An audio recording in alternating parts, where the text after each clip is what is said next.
রহমান রহিম। একটি হাদিস শুনি, ইনশাআল্লাহ অনেক লাভ হবে। একটা হাদিস শিক্ষা করা 1000 রাকাত নফল নামাজ পড়া যেতে উত্তম নাকি আল্লাহ তাআলা আমার নামে দান করে।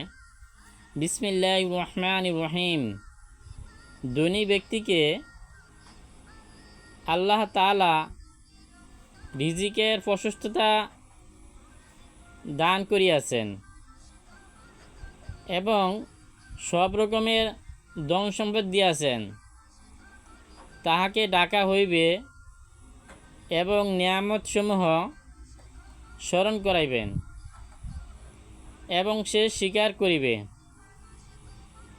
এরপর জিজ্ঞাসা করা হইবে, এই সমস্ত ধন সম্পদ পাইয়া তুমি কি আমল করিয়াছ?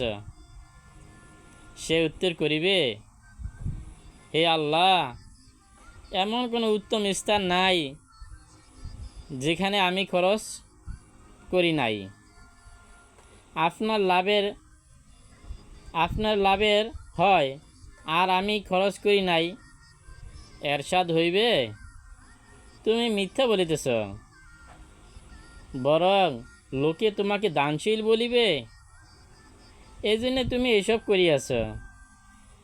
সুতরাং উহা বলা হইয়াছে।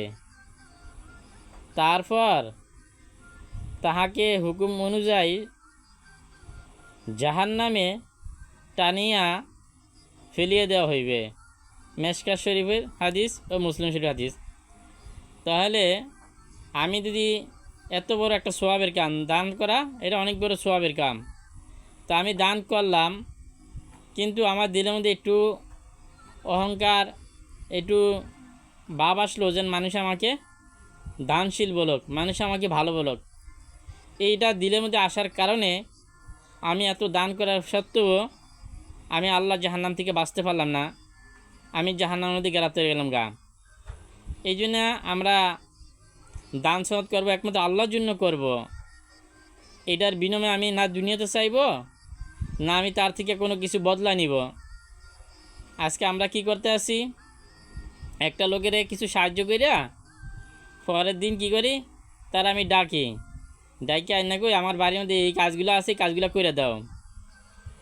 তখন সে তো আমার থেকে, আমি তারা সাহায্য করছি, সে তো অবশ্যই আসবে, সে কাজ করে যাইব। কিন্তু আমি কি করলাম, তারে এই বিনিময় দিলাম না।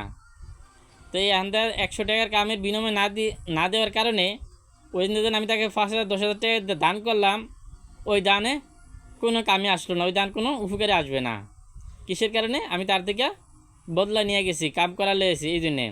তো এই জন্যে আমি তাকে দান করছি, এটা সব পাইব, কিন্তু আমি তার বাড়িতে কাজ করলাম, এটার জন্য তাকে আলাদা বিনিময় দিতে হবে, তাহলে আমি লাভবান হতে পারবো। এই জন্য আল্লাহ তাআলা এই কথাগুলো শোনা বুঝা, এরপর আল্লাহ তাআলা তৌফিক দান করুক। ইনশাআল্লাহ আমরা দয়া করে অন্যজনের কাছেও এই কথাগুলো পৌঁছায় দিব। আল্লাহ তাআলা আমাদেরকে তৌফিক দান করুক। আমিন। ওয়া আখিরি দুআনা আলহামদুলিল্লাহি রাব্বিল আলামিন।